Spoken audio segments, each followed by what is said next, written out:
जय हिंद। आज हम बताएंगे आपको मादा जनन तंत्र के विषय में। यह टॉपिक जो है हमारे इंटर और हाई स्कूल दोनों के लिए मोस्ट इम्पोर्टेंट है। ये इंटर में भी लेकर आपको हाई स्कूल में भी मोस्ट इम्पोर्टेंट है। पीएससी वगैरह में भी आपको बायोलॉजी में टॉपिक देखने को मिलेगा। इम्पोर्टेंट टॉपिक है, कभी बार आता भी इंटर हाई स्कूल दोनों में आने वाला टॉपिक है मादा जनन तंत्र। तो सबसे पहले देखते हैं इसके विषय में मादा जनन तंत्र होता क्या है और इसके विषय में इसका कार्य क्या होता है या कैसे कार्य करता है, इससे क्या क्या होता है। तो सबसे पहले देखिएगा मादा जनन तंत्र होता क्या है, इसका डायग्राम कैसा होता है पहले ये देख लेते हैं। तो सबसे पहले बनाते हैं इसका डायग्राम। देखिएगा मादा जनन तंत्र।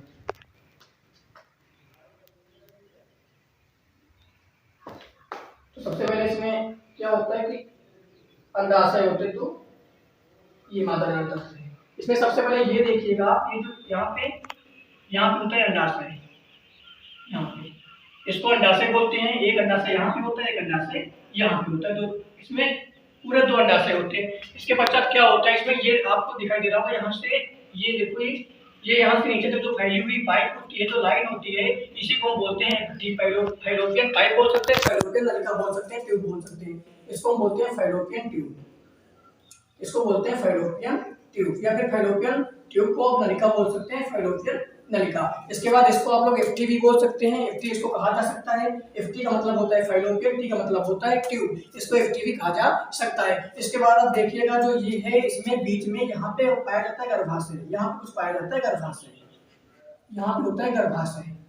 मादा का है, मादा में गर्भाशय होता है बीच में। इसके बाद अब गर्भाशय में ही निर्माण होता है भ्रूण का, इसमें भ्रूण का निर्माण होता है। ये छोटा बच्चा है, समझने के लिए है, ये है भ्रूण, इसको मान लो यहाँ पर ही भ्रूण का निर्माण होता है। तो सबसे पहले ये जो देख लीजिए, जो मादा जनन तंत्र होता है, इसमें क्या होता है, इसमें दो इसको बोलते हैं अंडाशय, इसको बोलते हैं अंडाशय, ठीक है। इसके बाद इसको भी हम अंडाशय ही बोलेंगे, ये भी अंडाशय ही होता है। तो इसमें कितने दो अंडाशय होते हैं।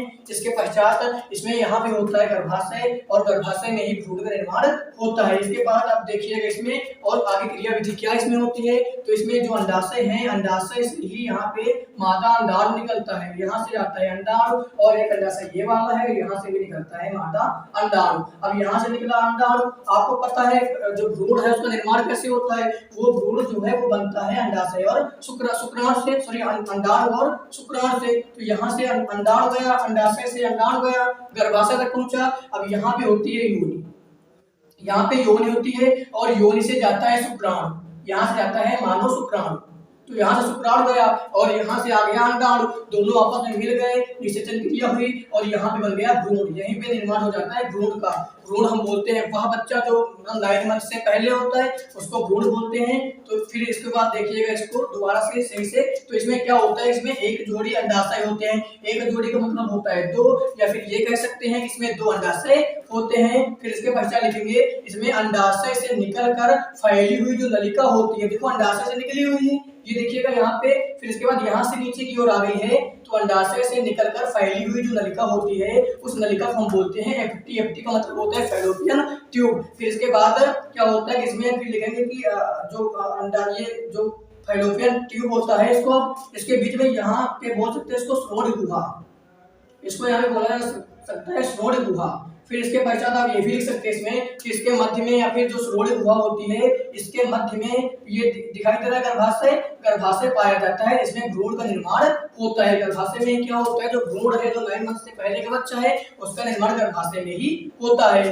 बस यही डिफिनेशन है, यही थ्योरी आपको लिखना हुआ होता है। तो सबसे पहले फिर देखिएगा, इसमें क्या होता है कि एक जोड़ी अंडाशय पाया जाता है या फिर दो अंडाशय पाए जाते हैं। फिर लिखेंगे अंडाशय से निकल करके निकली हुई जो नलिका होती है, उसको क्या बोलते हैं, उसको कहा जाता है फैलोपियन नलिका या फिर फैलोपियन ट्यूब कहा जाता है। फिर इसके पश्चात लिखिएगा कि फैलोपियन नलिका जो होती है, या फिर इसके मध्य में क्या होता है, श्रोण गुहा पाया जाता है, और श्रोण गुहा के मध्य में गर्भाशय पाया जाता है। और इसका आकार बता दें आपको, तो इसका आकार होता है उल्टे नाशपाती के आकार का, यह होता है उल्टा नाशपाती के आकार का।